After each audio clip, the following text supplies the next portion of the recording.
Hi friends, ఈరోజు మనం ఒక చక్కని నీతి కథ తెలుసుకుందాం. కథ రూపంలో విందాం. మన ప్రవర్తన అందంగా మలుచుకుందాం. ఓకేనా? అమ్మని ప్రేమించాలి, గౌరవించాలి. ఇది ఈ రోజుల్లో చాలా మంది మర్చిపోతున్నారు, కానీ అది తప్పు. ఆ విషయాన్ని తెలియచేయడానికే ఈ కథ.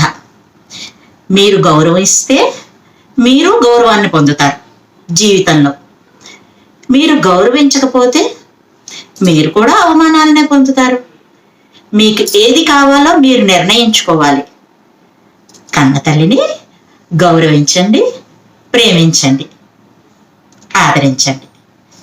ఇప్పుడు కథలోకి వెళ్ళిపోదాం. ఈ కథ పేరు విందు, అంటే భోజనం. విందు అనగానే నోరూరుతోంది కదా. కథలోకి వెళ్దాం, చాలా బాగుంటుంది.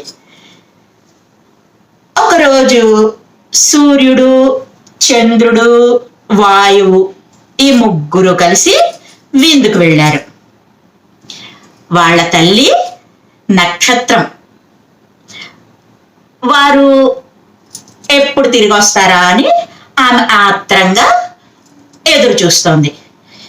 వీళ్ళు ముగ్గురు విందుకు వెళ్ళారు కదా.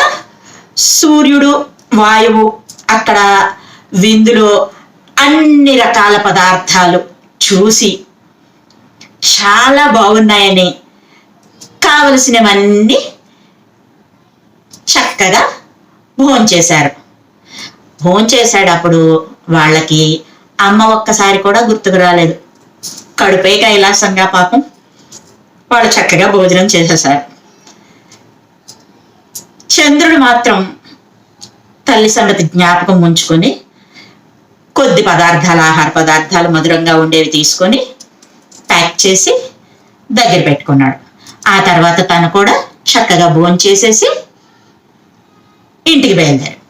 వీళ్ళు ముగ్గురు కలిసి ఇంటికి వచ్చేటప్పటికి చాలా సమయం అయింది. అయ్యేటప్పటికి అమ్మ ఎదురు చూస్తోంది, చుక్క తల్లి ఎదురు చూస్తోంది. అప్పుడు బిడ్డలు ముగ్గురు ఇంట్లోకి వచ్చాక, నాన్న నా కోసం ఏమన్నా తెచ్చారా అని అడిగింది. సూర్యుడు అన్నాడు, అయ్యో అమ్మా, నేనేమీ తేలేదు. నాకు అసలు నువ్వు గుర్తుకే రాలేదు. వెళ్ళాం, భోజనాలు చాలా బాగున్నాయి, ఎదురుగుండా మంచి మంచి వాసనలతో నోరూరించాయి, చక్కగా కడుపు నిండా తినేశాను, వచ్చేసాను అన్నాడు. అనేటప్పటికి ఆ మాటతోటి ఆ అమ్మ గుండె, చుక్క తల్లి గుండె కొంచెం కలుక్కుమన్నది.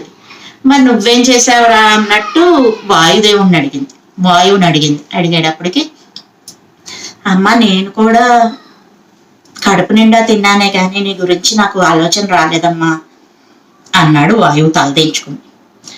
అనేటప్పటికి ఈ చంద్రుడు ఏం చేశాడు అనుకుంటే ఇలా చూసింది చంద్రుడి వంక. అమ్మా, నేను నీకు మధురమైన ఆహార పదార్థాలు కొన్ని తీసుకువచ్చాను, పళ్ళెం తీసుకురా తిందువు గాని అని చెప్పి తీసుకొచ్చి అమ్మకి పళ్ళెంలో పెట్టి తినమన్నాడు. అనేటప్పటికి అమ్మ చంద్రుడి వైపు ప్రేమగా చూస్తూ తల నిమిరింది. అప్పుడు సూర్యుడి వైపు తిరిగి,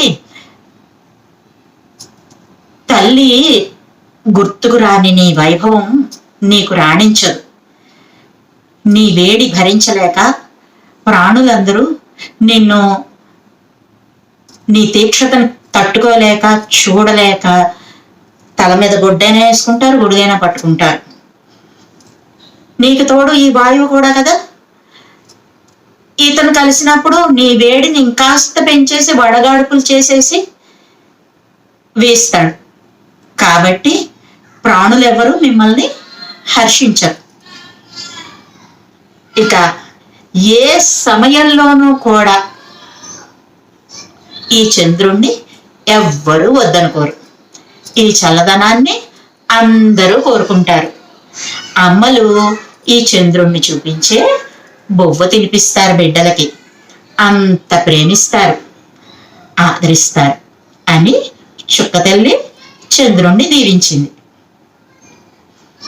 అమ్మ మాటైనా దీవెనైనా ఏదైనా అది మనకి అందుతుంది. మనం ఎంత ఇస్తే అంత పొందగలుగుతాం. అందుకని నిర్లక్ష్యం చేయవద్దు. తల్లిదండ్రులను జాగ్రత్తగా కాపాడుకోవాలి, ప్రేమించాలి, గౌరవించాలి. ఓకేనా? మరో మంచి కథతో మీ ముందుకు వస్తాను. Bye friends.